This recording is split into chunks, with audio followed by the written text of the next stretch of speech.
Hey guys, welcome back to the channel, and this is how to fix file upload error in Gmail file attachment. So guys, if you ever encounter this one, just simply go ahead and go to the Google Play Store into your device. And after that, just simply tap the search at the bottom and go for the search bar at the top.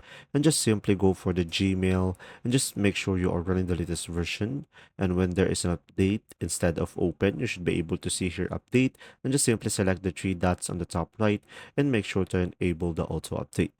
Now, another method is just simply go through the settings into your device and now just simply scroll down and go for the apps and just simply try to find Gmail over here. And after that, just simply select it. And now from here, just simply scroll down a little bit and go for the permissions.